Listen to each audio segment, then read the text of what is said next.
আসসালামু আলাইকুম ভিউয়ার, যে কোনো নর্মাল ফটো আপনি 4K করে নিতে পারবেন শুধুমাত্র এক ক্লিকে।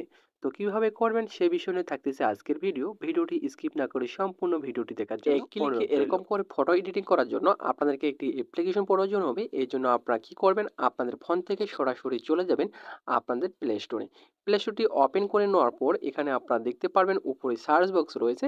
এই সার্চ বক্সে ক্লিক করে এখানে আপনাদেরকে লিখতে হবে REMINI লিখে সার্চ করবেন। সার্চ করে দেওয়ার সাথে সাথে প্রথমে যে অ্যাপ্লিকেশনটি চলে আসবে, এই অ্যাপ্লিকেশনটি ইনস্টল করে নিতে হবে। এরপর আপনাদেরকে ওপেন করে নিতে হবে। ওপেন করার পর আপনাদের সামনে ঠিক এরকম একটা ইন্টারফেস চলে আসবে। এরপর আপনাদের সামনে গ্যালারি শো করবে। গ্যালারি থেকে আপনি যে নর্মাল ফটোটি এডিটিং করতে চাচ্ছেন বা 4K করতে চাচ্ছেন সেই ফটোটি আপনাকে এখান থেকে সিলেক্ট করে নিতে হবে। অথবা আপনি দেখতে পাচ্ছেন কর্নারে গ্যালারি রয়েছে, গ্যালারিতে ক্লিক করে আপনি কিন্তু আপনার ফটোটি নিতে পারবেন। তো যেহেতু আমার সামনে ফটোটি শো করতেছে সেজন্য আমি এখান থেকে ফটোটি অ্যাড করে নিয়ে নেব। তো অ্যাড করে নেওয়ার পর এরকম একটা অপশন চলে আসবে। এরপরে আপনারা কি করবেন, এই অপশনটির উপরে জাস্ট একবার ক্লিক করে দেবেন। ক্লিক করে দেওয়ার সাথে সাথে দেখতে পারবেন আপনার নর্মাল ফটোটি 4K এইচডিতে হয়ে গেছে। এখন যদি আপনি এই ফটোটি গ্যালারিতে নিতে চান তাহলে আপনাদের যে কাজটি করতে হবে, উপরে দেখতে পাচ্ছেন ডাউনলোড অপশন রয়েছে। এই ডাউনলোড অপশনে জাস্ট একবার আপনাদেরকে ক্লিক করে দিতে হবে।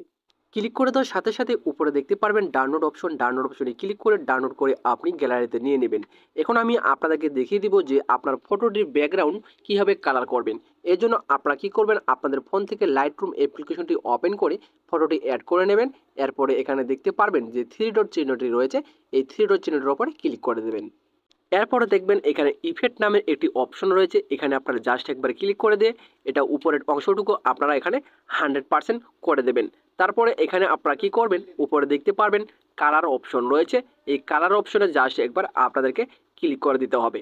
কালার অপশনে ক্লিক করে দেওয়ার পর উপরে আপনারা দেখতে পারবেন যে মিক্স কালার রয়েছে, এই মিক্স কালারের উপরে জাস্ট একবার আপনাদেরকে ক্লিক করে দিতে হবে। তারপরে আপনারা দেখতে পাচ্ছেন গ্রিন অপশন, এখান থেকে আপনারা এটা 100% করে দেবেন এবং দ্বিতীয়টি এটা আপনারা 100% করে দেবেন। এরপর পরে কালারটিতে ক্লিক করবেন। ক্লিক করার পর এখান থেকে আপনারা 46+ করে দেবেন। 46+ করে দেওয়ার পরে নিচের যে অংশটুকু রয়েছে এটা আপনারা 27 বা 20, এটা 23 বা মাইনাস করে দেবেন। মাইনাস করে দেওয়ার পরে উপরে দেখতে পারবেন ডান অপশন, এই ডান অপশনে আপনাদেরকে একবার ক্লিক করে দিতে হবে।